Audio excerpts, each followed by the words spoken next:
focus for the next 2 days will be on the evolution of mental health, navigating the future.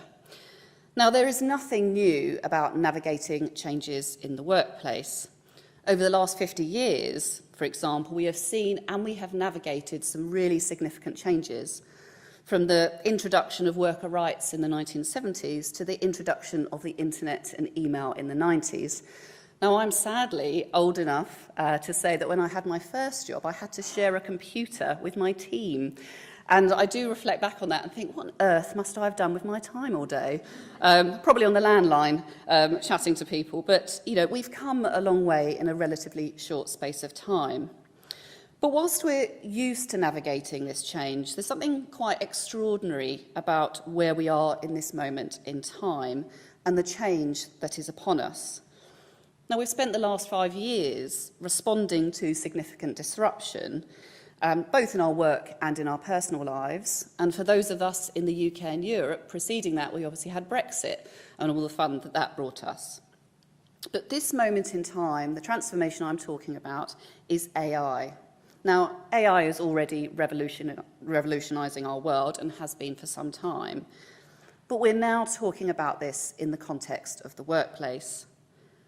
Many of you have or are in the process of adopting AI into your organisation, and over the years we will see this become commonplace. But what will be the impact on your people? What will be the impact on the labour force? Yes, of course, there are going to be lots of new jobs, lots of new opportunities, but we know that people and jobs will be displaced. Now, our challenge and our responsibility will be how we support the people who are being displaced, how we support them through the process, how we reskill and redeploy our talent, how we ensure that these new jobs are designed in a way to help people flourish. Now, I used to work for an organisation that 20 years ago, due to funding cuts, had made a really difficult decision to cease operations in one of their large manufacturing units, which was situated in a town with a population of approximately 70,000 people. And this organisation was the largest employer. Now, whilst the decision was unavoidable, I was told that the decision had come overnight. There was very little notice, very little thought or support even for those people who lost their jobs. Now, this decision decimated what was a thriving community with severe and long-term social and economic consequences. Many generations of the same family were without work. Now, 2 decades on, this community is still dealing with the legacy of these job losses, and as a result has some of the poorest health outcomes in this country, with suicide rates twice the national average. Now, I'm sharing this story, this anecdote with you today as an example about how the decisions we make today will affect our future. Now, we are at the forefront of a very exciting development in our history, and it will be a significant change. We have a duty to our people, to our families, to their families, and to society at large to get this right. And to get it right, we must put our people first. We must consult, we must collaborate, and we must take our people along with us on this journey of transformation. That is why today I'm particularly looking forward to our first session, which will be on the topic of AI. It will focus on the role of AI in the workplace and how to educate our workforce and enable us to understand how AI can be harnessed to support the well-being of a workforce that is facing a massive pace of change. But before we do, I wanted to share some other reflections with you on where we are today. We started this journey with you over a decade ago. Our ask back then was that you put this on the boardroom agenda, and you did.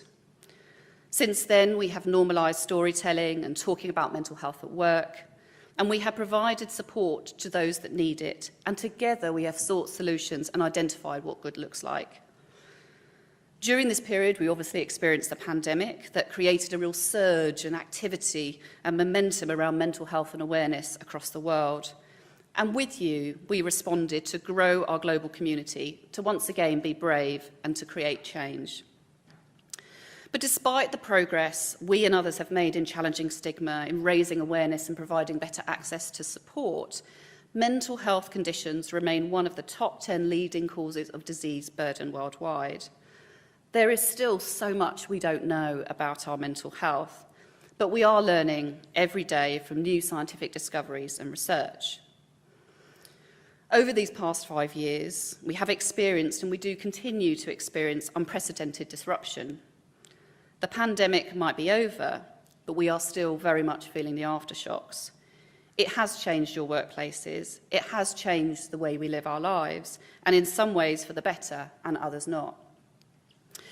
For example, the pandemic and the associated lockdowns caused many people to alter their social behaviour to prevent the spread of disease, which has exacerbated the issue of loneliness around the world. I recently had the pleasure of hearing Dr. Vivek Murthy, the United States Surgeon General, talking about the loneliness epidemic in the US. Now, this is not just an issue for the US.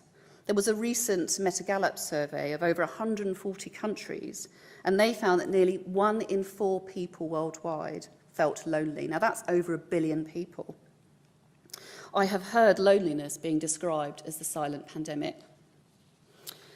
Did you know that loneliness activates the same neural pathways as physical pain? Did you know that loneliness has the same risk as smoking 15 cigarettes a day and poses more of a risk than obesity, physical inactivity, and air pollution combined? Those experiencing loneliness have a 26% increased risk of early death and a 30% increased risk of stroke or heart attack. At work, loneliness has been shown to reduce task performance, to limit creativity and impair other executive functions. Now, we often associate loneliness with age, old age, I certainly did. But in fact, according to this data from the Gallup survey, it is actually older adults who are the least lonely. We often associate loneliness with being alone, and of course we are now the most connected we have ever been thanks to technology, but many of us are still experiencing loneliness. We are social animals, we need meaningful social connection, and what is defined as meaningful will differ across the world. Loneliness and social isolation are issues that concern all of humanity, regardless of factors such as our geography, our age, our gender, our social status. In our early careers research, Time to Act, 69% of young people told us that they had experienced loneliness. And sadly, loneliness is actually quite heavily stigmatised. It's not something we generally talk about. It's not something I generally talk about with my friends or family. And in our Time to Act research, young people spoke about the embarrassment and the shame of telling people that they were feeling lonely. A report by the American legal media found that lawyers are the loneliness professionals, closely followed by members of other professions such as doctors and engineers. But according to this report, 45% of firm lawyers felt isolated in the workplace, and 35% felt detached and alone in the world. And I think most worryingly, those lawyers who were screened as lonely were nearly 3 times more likely to experience suicidal ideation. Now, this is not unique to the legal sector by any means. According to a report by the Business Insider, Wall Street, renowned for its high-pressure environments, is also facing a growing loneliness crisis amongst its workforce. In the article published late last year, it highlighted the unique challenges, which will be very familiar to many of you in this room: a competitive, exclusive culture, office politics, hierarchical structures that often result in toxic working environments. The culture is exacerbated by the high intensity of work, the long hours and the constant demand for availability, which hampers employees' ability to maintain good relationships and meaningful relationships outside work.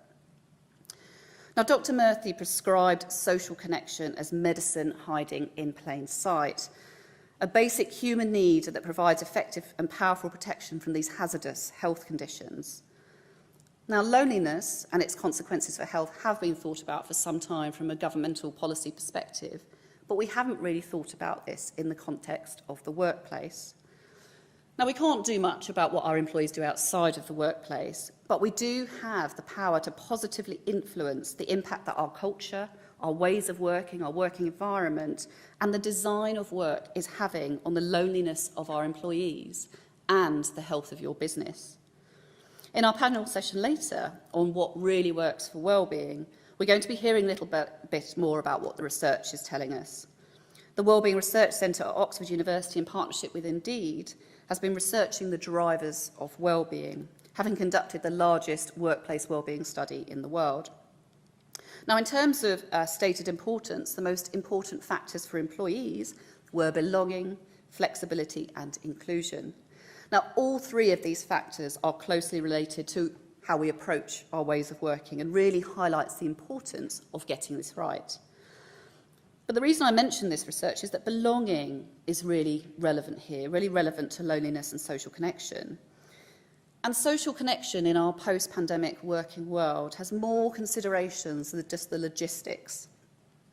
If we're going to make hybrid working work in the longer term, we must be very thoughtful about how we forge these meaningful connections in the workplace and across teams in a hybrid world, and how we balance the differing needs of different groups of employees.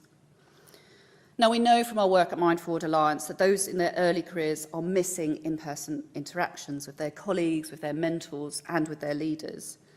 Many of them say they feel quite lost. They're finding it increasingly difficult to forge those really important professional working relationships, but also to deepen the ties across their peer networks when they do not get enough face-to-face time together. They're also missing out on opportunities to learn faster from the knowledge that you pick up from listening to people as they go about their day-to-day jobs, to the access to direct and instant feedback, through a hesitancy to be asking questions all day on platforms such as Teams. We're also hearing about the challenges those who are going on global assignments are feeling. Now, relocating for work can be a very lonely experience for employees, disconnected from families and often disconnected from social support systems. And this is a subject that we'll also be exploring over the next 2 days.